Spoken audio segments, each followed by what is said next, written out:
Pernah nggak sih ngerasa udah nulis karya ilmiah yang keren banget, idenya brilian, pas mau finalisasi malah pusing 7 keliling gara-gara aturan teknisnya? Nah, hari ini kita bakal bongkar tuntas semua aturan itu secara sistematis. Biar tulisan Anda bukan cuma cerdas, tapi juga kelihatan super profesional.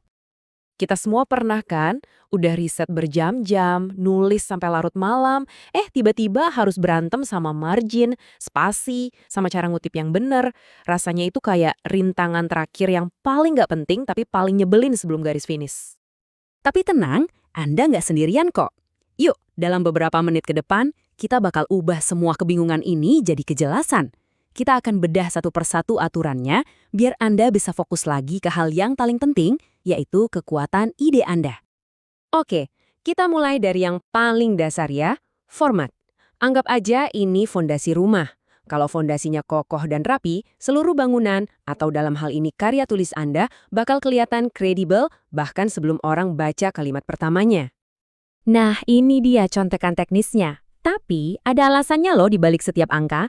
Kenapa margin atas dan kiri harus 4 cm?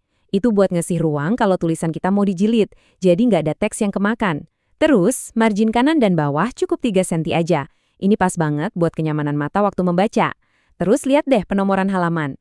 Angka Romawi kecil itu buat bagian-bagian pengantar, sementara angka Arab biasa buat isi utama sampai akhir. Simple, tapi ini bikin navigasi tulisan kita jadi gampang banget. Dan terakhir, spasi ganda itu wajib hukumnya, biar rapi dan gampang kalau ada yang mau kasih catatan. Oke, fondasi udah beres. Sekarang kita pindah ke pilar utamanya, sitasi atau mengutip. Ini bukan sekedar soal nyomot ide orang lain ya, ini soal membangun argumen kita di atas karya orang lain dengan penuh integritas dan rasa hormat. Jadi, intinya apa sih kutipan itu? Gampangnya gini, kutipan itu adalah bukti kita.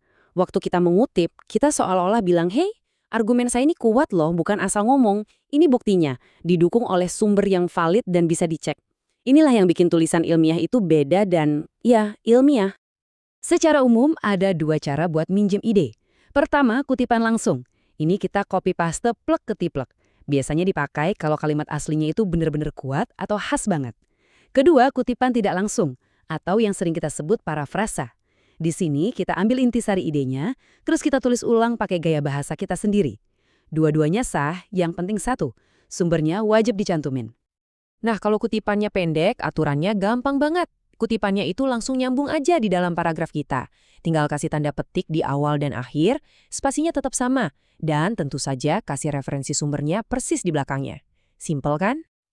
Beda cerita kalau kutipannya panjang, lebih dari 4 baris. Ini perlakuannya spesial. Kita harus pisahin jadi paragraf sendiri, dibikin menjorok ke dalam, dan spasinya diubah jadi spasi tunggal. Kenapa diginiin? Tujuannya biar pembaca langsung ngeh. Oh, oke, bagian ini adalah suara asli dari sumbernya, bukan suara si penulis. Jadi, secara visual, kutipan panjang ini menonjol dan memisahkan diri dari analisis kita. Oke, kita udah tahu cara masukin kutipan. Terus, gimana caranya pembaca bisa tahu sumber aslinya dari mana? Nah, disinilah catatan kaki atau footnote berperan. Anggap aja ini kayak jejak remah roti yang kita tinggalin, buat nuntun pembaca kembali ke sumber-sumber pengetahuan yang kita pakai. Ternyata fungsi catatan kaki itu nggak cuma satu loh. Jelas fungsi utamanya ya buat nunjukin sumber kutipan, tapi kita juga bisa pakai catatan kaki buat ngasih penjelasan tambahan. Misalnya ada istilah teknis yang perlu dijelasin tapi nggak mau ganggu alur tulisan utama. Nah, lembar aja penjelasannya ke catatan kaki. Cerdas kan? Nah, ini nih bagian yang kadang bikin pusing, singkatan-singkatan Latin. Tapi tenang, ini sebenarnya cuma jalan pintas biar efisien. IBIT itu kita pakai kalau sumber yang kita kutip sama persis dengan sumber sebelumnya tanpa jeda. Gampang. Terus, OpCheat ini kita pakai kalau kita mau ngutip lagi sumber yang udah pernah kita sebut, tapi udah diselingi sumber lain. Dan LogCheat itu lebih spesifik lagi. Sumbernya sama kayak yang udah disebut, halamannya pun sama persis. Menguasai 3 ini bikin tulisan kita jadi lebih ringkas dan profesional. Dan akhirnya, kita sampai di bagian penutup yang menyatukan semuanya, daftar pustaka. Ini bukan cuma daftar formalitas buat menu-menuhin halaman ya. Ini adalah peta harta karun buat siapapun yang tertarik dan pengen mendalami topik kita lebih jauh lagi. Slide ini nunjukin perbedaan yang kelihatannya kecil, tapi penting banget. Lihat deh cara nulis nama penulis. Di catatan kaki, namanya ditulis biasa. Tapi di daftar pustaka, nama belakangnya ditaruh di depan. Terus tanda bacanya juga beda. Catatan kaki pakai koma, daftar pustaka pakai titik. Dan yang paling kelihatan, indentasinya kebalik. Detail-detail kayak gini yang nunjukin tingkat ketelitian dan profesionalisme kita.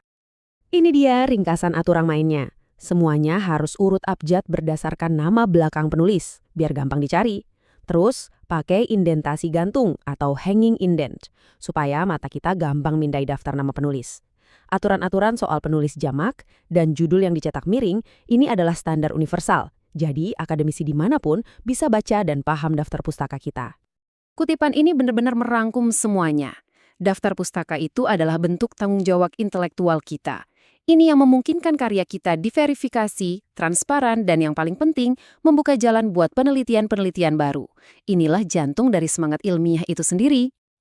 Jadi, kalau ada satu hal yang perlu kita ingat dari semua ini, tujuannya cuma satu, menciptakan kejelasan dan kredibilitas.